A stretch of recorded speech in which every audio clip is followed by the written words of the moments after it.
GoToWhitney.com.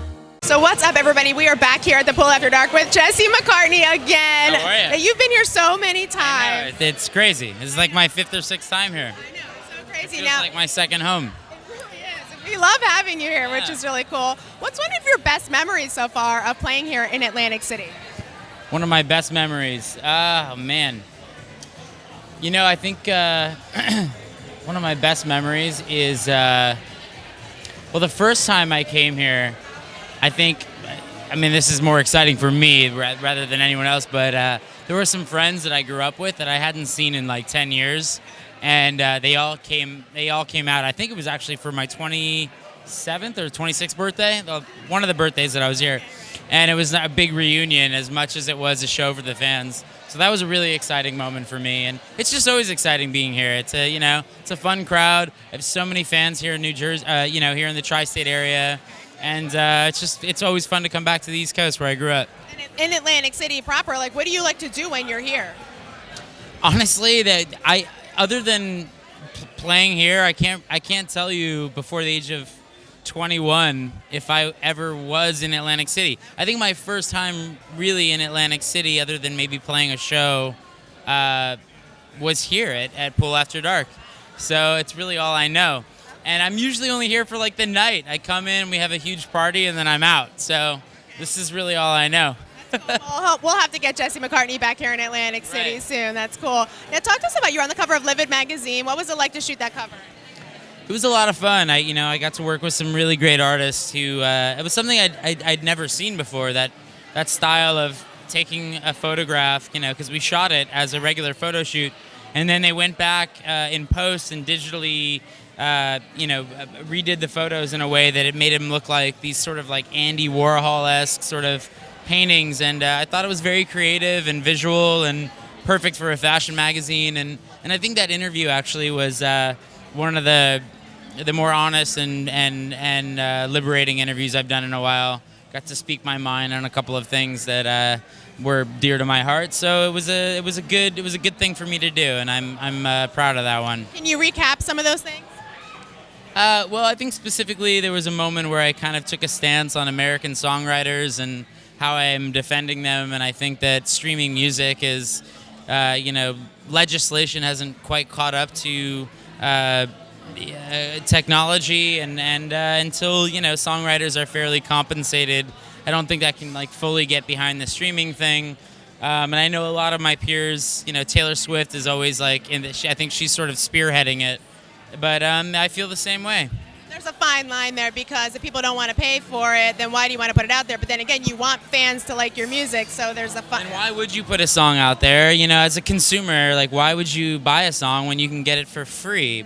And that's fine as long as the songwriters are being compensated for it. And I don't think that these big companies that are streaming music are fairly compensating the songwriters. So it's not fair, And anyway, so I talk a little bit about that in the interview.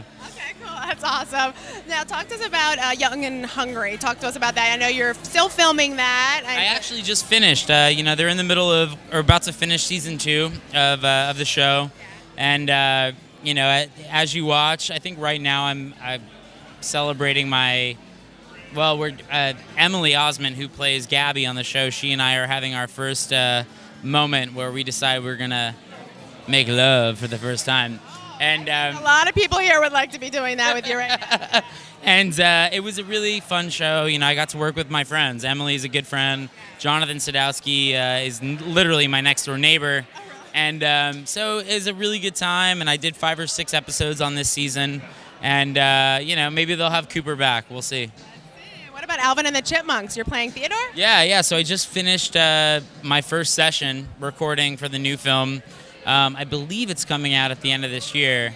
And it's the 4th installment. That movie it's been so much fun. I grew up watching the Chipmunks when I was a kid every Saturday morning, the big bowl of cereal on the couch, and I never thought that I'd be playing one of the Chipmunks. It's been it's been so much fun. And, I think this script in particular is really funny. They took their time with it.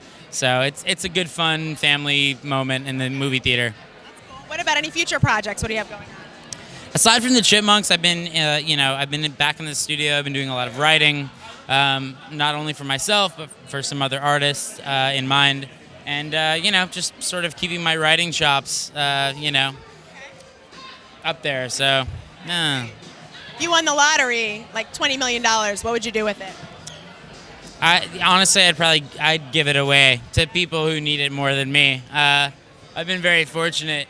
No, I have. I've been listen, money is never what it's been about for me, and I'm very fortunate. I have more than enough, and I don't know. There's a lot of people I know, even personally, they'd be like, "Yo, dude, give me a mil." I'd probably dedicate all that money to like some amazing charities that I'm passionate about. Want to tell us a few of those charities? Yeah, sure. City of Hope is an amazing children's or cancer research facility. Even St. Jude's Children's Hospital. I'm big with the pediatric cancer facilities. I think that that's heartbreaking to walk into a room and see a kid who can't go home for Christmas because he's undergoing chemo or whatever. And I've seen a lot of that over the years. And I don't know. I for me, that's my way. I mean, it's more satisfying and gratifying for me than it is, I think, for them. Just because it's like to help them out. And I don't know. So probably, if I had 20 million, I'd give it away to them. That is so sweet. What a sweet guy. Thank you so much, Jesse McCartney. I don't want another pretty face. I don't want just anyone to book. I don't want my love to go away. I don't want you and your beautiful soul. Now if I talk to you, you know that I'm gonna walk it out. Man, I put my money where my mouth is. She's sexy, the routine. She's the definition. Ooh, she's a classy girl. Always by design. My girl is super bad. That's a fact. Now you're sitting right on the track watching.